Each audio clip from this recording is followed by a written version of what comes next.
Hidup di Korea tidak seindah seperti di drama-drama Korea, itu memang benar adanya. Negara yang sangat kompetitif, gemerlap industri hiburan, budaya K-pop, kemajuan teknologi, merupakan ciri khas Korea Selatan di kancah internasional. Namun di balik itu semua terdapat realitas lain yang jarang tersorot oleh kamera dan sorotan publik. Di mana tekanan sosial ekstrim, budaya persaingan yang tak kenal ampun, dan ketidaksetaraan yang mencolok menjadi bagian dari kehidupan sehari-hari di Korea Selatan. Tapi sebelum kita lanjut, kami ingatkan kembali untuk terus mendukung channel kami dengan cara seperti biasa. Dan jangan lupa juga untuk share ke teman-teman kalian, agar teman kalian tahu apa yang kamu tahu. Kita mulai dari sekolah di Korea Selatan. Siswa biasanya menghadiri sekolah reguler selama sekitar 8 jam sehari. Tetapi itu hanya awal dari hari mereka. Banyak siswa-siswa di sekolah dasar yang berlomba-lomba mengikuti kursus pelajaran tambahan seusai pulang sekolah. Kursus ini bahkan disebut-sebut menyiksa mereka karena jadwal kursus tersebut ada yang sampai jam 10 malam. Yang berarti, siswa bisa belajar sama 12 hingga 16 jam sehari dengan sedikit waktu untuk istirahat atau rekreasi.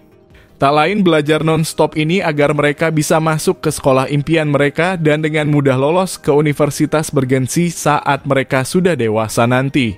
Di sekolah pun kasus bullying di Korea Selatan sangat marak terjadi. Menurut beberapa survei dan laporan, bullying terjadi hampir di semua tingkat pendidikan dari sekolah dasar hingga sekolah menengah atas di Korea Selatan.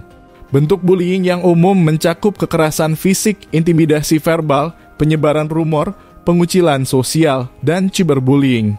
Cyberbullying menjadi semakin umum dengan meningkatnya penggunaan media sosial di kalangan remaja. Korban bullying di Korea Selatan seringkali menderita akibat jangka panjang termasuk depresi, kecemasan, trauma, dan bunuh diri. Sayangnya jika ada kasus bullying, guru-guru di sana pun acuh tak acuh dan tidak mau bertanggung jawab. Tak hanya di sekolah, dunia kerja juga banyak menghadapi masalah-masalah mental. Bagaimana tidak, Korea Selatan menjadi salah satu negara dengan jam kerja tertinggi di dunia. Budaya kerja di Korea Selatan sering melibatkan jam kerja panjang serta tingginya ekspektasi terhadap produktivitas. Para karyawan di sana sering menghadapi tekanan untuk bekerja lembur. Gak heran kalau mereka sering mengalami kelelahan ekstrim akibat bekerja.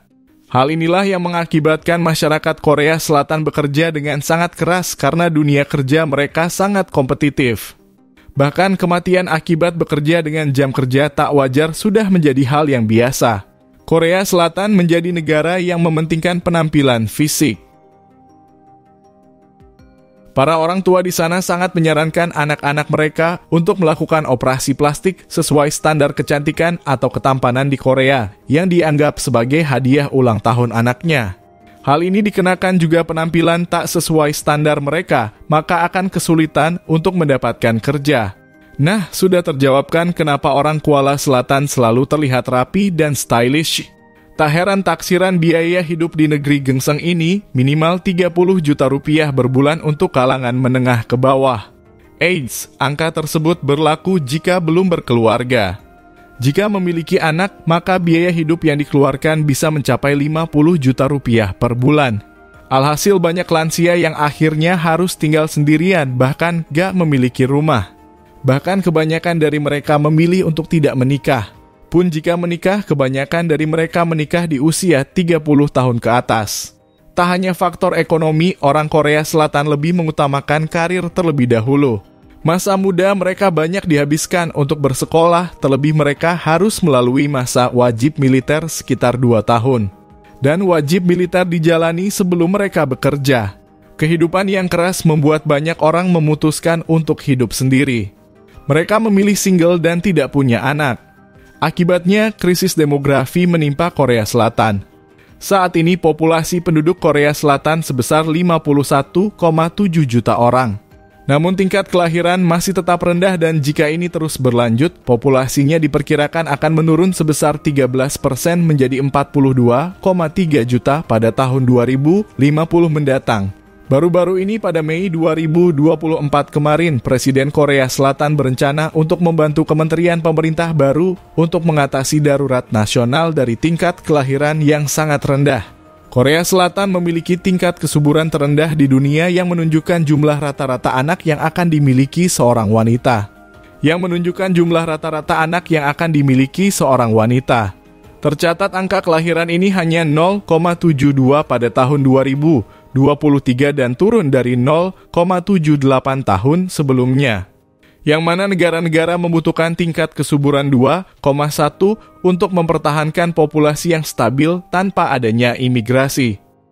Namun terlepas dari faktor-faktor ekonomi, pada tahun 2022 pemerintah telah mengakui bahwa lebih dari 200 miliar dolar atau setara dengan 3 kuadriliun telah dihabiskan untuk mencoba meningkatkan populasi selama 16 tahun terakhir. Upaya tersebut seperti memperpanjang cuti ayah berbayar, menawarkan voucher bayi uang kepada orang tua baru, dan kampanye sosial yang mendorong pria untuk berkontribusi pada pengasuhan anak dan pekerjaan rumah tangga. Sayangnya, langkah tersebut tetap saja dinilai gagal. Alih-alih membangun keluarga, hiburan para anak muda banyak dihabiskan di kehidupan malamnya. Kehidupan malam yang sibuk dan gaya hidup yang fokus pada kesenangan dan interaksi sosial bisa membuat orang lebih memilih menunda atau bahkan menghindari pernikahan dan memiliki anak. Kehidupan malam yang aktif ini seringkali dikaitkan dengan pengeluaran yang besar untuk hiburan, alkohol, dan bersenang-senang lainnya.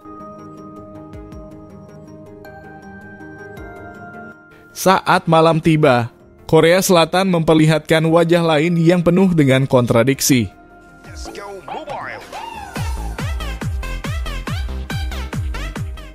Kehidupan malam yang semarak di permukaan namun diwarnai dengan tekanan sosial yang mencekik eksploitasi industri hiburan dan kejahatan tersembunyi.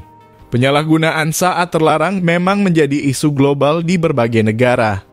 Meskipun Korea Selatan memiliki hukum yang sangat ketat terhadap narkoba, kehidupan malam seringkali menjadi tempat untuk penyalahgunaan saat terlarang, termasuk obat-obatan seperti ekstasi dan metamfetamin. Perdagangan narkoba seringkali tersembunyi di balik dinding-dinding klub malam, bar, dan karaoke. Hal ini menciptakan jaringan gelap yang terkait dengan kejahatan terorganisir. Plus perjudian ilegal tetap menjadi bagian dari kehidupan malam di Korea Selatan dengan berbagai tempat ilegal yang menawarkan permainan seperti poker atau taruhan olahraga. Aktivitas ini seringkali dikendalikan oleh geng-geng kriminal yang juga terlibat dalam kejahatan lainnya.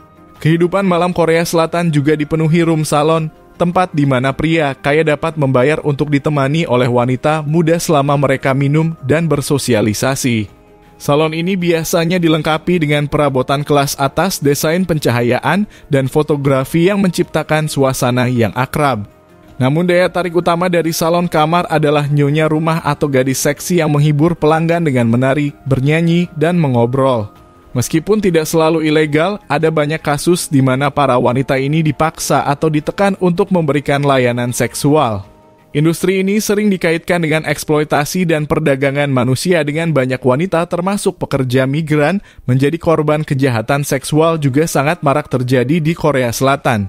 Salah satu masalah serius di Korea Selatan adalah kejahatan kamera tersembunyi atau yang disebut dengan molka.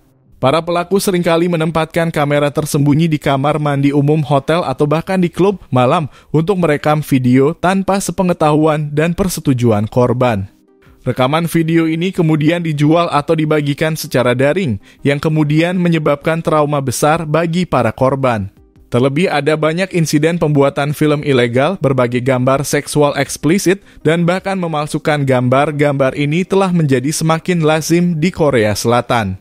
Sementara kasus sudah paksa pelecehan penyerangan juga semakin lazim di Korea Selatan.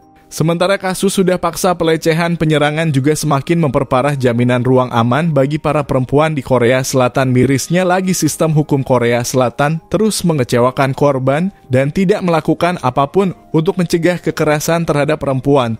Kasus ini juga banyak menimpa para artis atau idol. Namun biasanya para pelaku diberlakukan cancel culture. Istilah ini semakin gencar dilakukan untuk membuat para pelaku semakin cerah. Bagaimana tidak? Dilansir dari Korea Jongang Dali, Para selebriti Korea tak hanya menjadi sosok di dunia entertainment yang menghibur dengan akting ataupun musik mereka, namun juga menjadi figur contoh bagi publik. Karena alasan itu, jika mereka melakukan tindakan yang menurut publik tak sesuai, seperti terlibat kontroversi, sikap yang tidak menunjukkan sopan santun, hingga skandal yang menimbulkan pro kontra, maka reputasi mereka bisa lenyap dalam semalam akibat adanya cancel culture. Nah Bang Bro, bagaimana pendapat kalian? Silakan berikan pendapat kalian di kolom komentar bagian bawah. Jika ada kesalahan dalam penyampaian video, mari kita diskusi bersama di kolom komentar. Dan jika kalian menyukai video kami, silakan like, komen, dan subscribe.